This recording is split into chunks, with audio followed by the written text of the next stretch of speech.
প্রখর তাপপ্রবাহ আর গরমে বিপর্যস্ত জনজীবন। আজকের তাপমাত্রার পরিস্থিতি জানাতে সাভার থেকে যুক্ত হচ্ছেন সহকর্মী শাহিনুর রহমান। শাহিনুর, গরমের কেমন প্রভাব পড়েছে জনজীবনে বিস্তারিত জানাবেন। আপনাকে ধন্যবাদ। আমি কিন্তু এই মুহূর্তে আছি আশুলিয়ার যে শিল্পাঞ্চলে।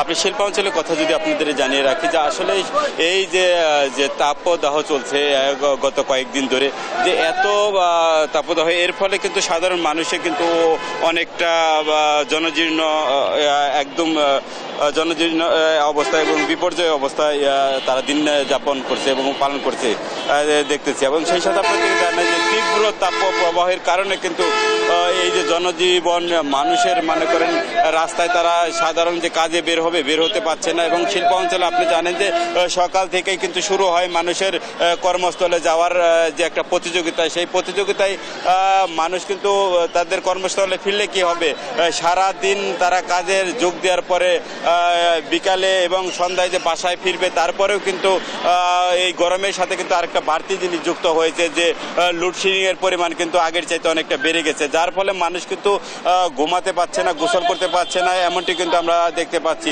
এবং সেই সাথে আপনাদেরকে জানিয়ে রাখি যে সাধারণ মানুষ যারা দিন আনে দিন খায়, তাদের কিন্তু এই যে 3 দিনের যে রেড হিট অ্যালার্ট চলতেছে, এই হিট অ্যালার্টে কিন্তু তারা ঘরে থাকতে পারছে না, তাদের কিন্তু কর্মস্থলে তাদেরকে বের হতে হচ্ছে, এমনটি কিন্তু আমরা দেখতে পাচ্ছি। আমরা কিন্তু অনেকের সাথে কথা বলেছি, তারা আমাদেরকে অনেকেই জানিয়েছে যে তারা যে প্রতিনিয়তই যে কর্মস্থলে তারা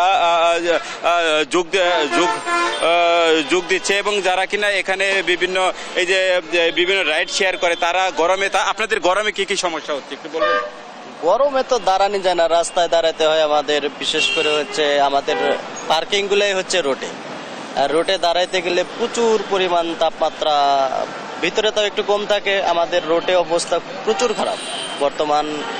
রোডের অবস্থা তাপমাত্রার কারণে আমরা ট্রিপ মারতে পারি না। এতে কি যাত্রী কমেছে না বেড়েছে?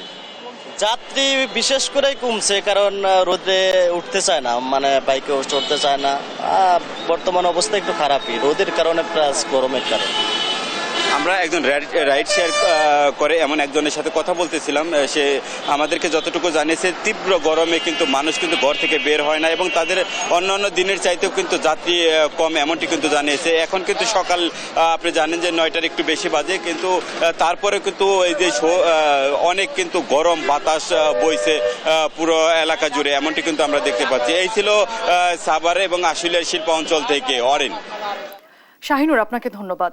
দর্শক, সাভার থেকে যুক্ত হয়েছিলেন আমাদের সহকর্মী।